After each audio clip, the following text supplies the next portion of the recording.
Hello बच्चों। यहाँ लिखा है suppose you are standing on the edge of spinning platform and step off at the right angle to the edge. ठीक है, radially outward. Now consider it in the another way.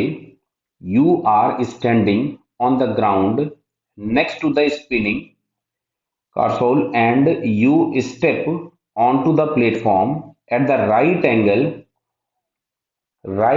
to the radially inward. Clear है? तो देखो होगा क्या।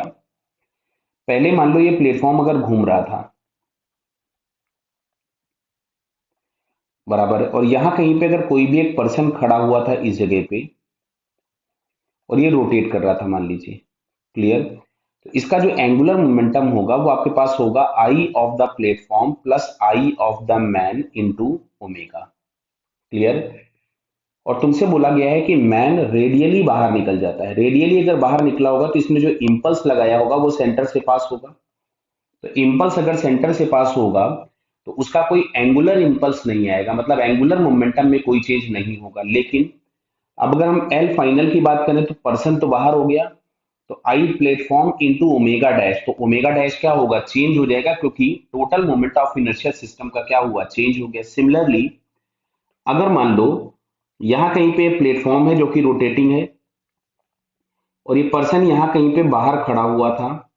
अब अगर ये पर्सन अचानक से इस पे आ जाएगा तो वापस से इसका मोमेंट ऑफ इनर्शिया जो आई होगा वो इंक्रीज हो जाएगा, तो जो ओमेगा होगा वो चेंज हो जाएगा। जैसे यहाँ पे मोमेंट ऑफ इनर्शिया कम हुआ था और ओमेगा क्या हुआ था? बढ़ जाएगा।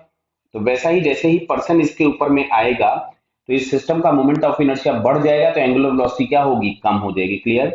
तो यहाँ पे हमारे पास दोनों ही केसेस में एंगुलर स्पीड या रोटेशनल स्पीड जिसको हम बोलेंगे वो चेंज हो जाएगी। तो यहाँ पे अगर हम फोर्थ ऑप्शन देखें तो लिखा है there is a change in rotational speed in both the cases. Clear है? तो यहाँ पे फिलहाल हम लोगों के पास ये फोर्थ आंसर आ जाएगा। क्लियर? अच्छा, रेडियली इनवर्ड और रेडियली आउटवर्ड का मतलब समझ में आ रहा है? ऐसा क्यों बोला है कि पर्सन के जंप करने से जो इंपल्स एक्ट होगा या पर्सन के अंदर आने से जो इंपल्स एक्ट होगा अगर वो सेंटर से पास होगा तो जो एंगुलर इंपल्स होगा वो जीरो रहेगा, मतलब उसकी वजह से कोई इन्फ्लुएंस नहीं होगा। तो एंगुलर मोमेंटम कंजर्व होना है, तो अगर हम आई इंटू ओमेगा में से किसी एक चीज को चेंज करेंगे तो दूसरी वाली क्वांटिटी भी चेंज होगी। क्लियर बेटा? Okay, all the best.